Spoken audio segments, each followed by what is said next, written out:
한동훈 장관을 겨냥한 김의겸 의원의 미국 출장비 공개 요구 불똥이 문재인 정부 마지막 법무부 장관이었던 박범계 의원에게 튀었습니다. 본 의원이 장관 재직 시에 있었던 해외 출장과 관련된 문제 제기에 대해서 심각한 유감을 표합니다.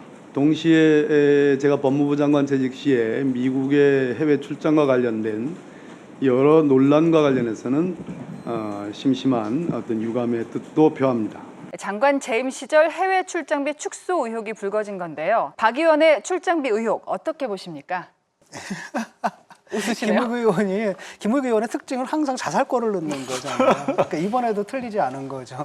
밥값에 대해서 말씀을 좀 못하시니까 이렇게 피해가시는 거 아닙니까? 엉뚱한 걸 끌어들이시는 거 아니에요? 밥값을 뭘 못하겠습니까? 자, 의원님, 저는 출장 갈 때 지난 정부 장관들보다 수행원도 줄였고 액수도 60%에 맞췄습니다. 또 지난 정부. 그런 지난 정부 아니면 대해서 이승만 정부랑 비교를 합니까? 저 공개할게요. 공개 바로 하는데 근데 대신에 지난 정부에 있던 법무부에 있었던 다른 정부도 있지 않습니까? 아니, 지난 공개 정부 청구 같이 해주시면 지겹지도 않으세요? 아니요, 지겹지 않아요. 아니, 같이 공개를 하겠습니다. 네, 좋습니다. 그러면 장관님 거랑 또 지난 정부 거까지 다 공개를 해주십시오. 지금 약속하신 겁니다, 국민들 앞에서. 그렇게 하겠습니다. 이제 한동훈을 탁 털려고 했는데 사실 그 출장비라는 게 역대 법무부 장관에 비하면은 그보다 훨씬 적은 액수를 썼고 그다음 사유들도 분명하거든요. 명확하게 갈 때 딱딱딱딱 갔고 굉장히 업무적이다는 게 그것만 드러난 거고 반면에 박범계 걸 딱 봤더니 뭐 이상한 거예요. 전임 법무부 장관의 해외 출장 2건 중에 미국 출장과 관련해서는 수행원 예산 축소 신고 의혹이 거듭 제기되고 있습니다. 출장 시스템에 공개된 내용, 작년 8월에 제가 받은 내용, 그리고 이번에 새롭게 드러난 내용, 이 세 가지가 다 다릅니다. 그래서 시민단체가 전임 법무부 장관을 검찰에 고발을 했습니다.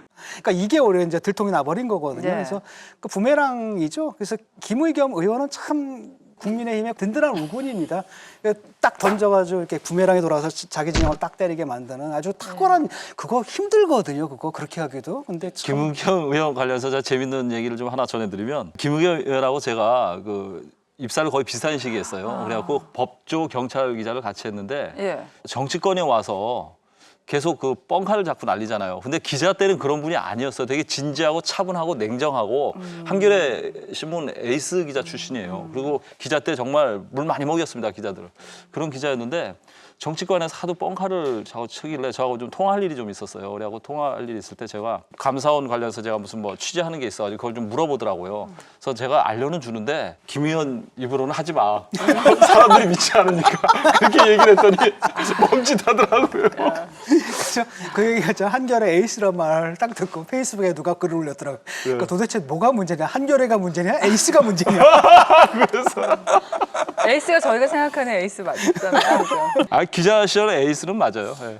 이번에 보니까 그 박범계 의원 장관 시절에 그 돈도 돈인데 동행한 인사들도 문제가 된 거잖아요. 5명 동행했다는데 11명이었고 그 가운데서는 좀 논란이 될 수 있는 분들이 있었어요. 아니 뭐 그냥 갈 수도 있는데 문제는 뭐냐면 그 민주당 측에서 아주 엄격한 잣대를 대가지고 그걸로 사람을 털려고 했는데 저쪽은 안 털리고 털려진 건 나였다. 그 잣대를 갖다가 자기들한테 들이대니까 자기들이 털리더라 이거예요. 그 사태의 본질이. 이번에도 민정수석 인사 문제 갖고 얘기를 하다가 김의겸 의원이 말이 딱 막히니까 그건 됐다고 했나요? 예. 이 정부 들어서 1년 반 동안 계속 인사 참사가 벌어지는데 전 정부에서는 그래도 민정수석들이 이건 문재인 정부뿐만 아니고 노무현 정부 때도 정찬용 인사수석 물러났고요. 문재인 정부 때는 없네요, 그럼. 네, 넘어갑시다. 네. 그러니까 저희 민주당에 대해서 비판받았던 것이 내로남불, 위선적, 늘 자기에 대한 것과 상대에 대한 잣대가 다른 거. 이 점 때문이 아니겠습니까?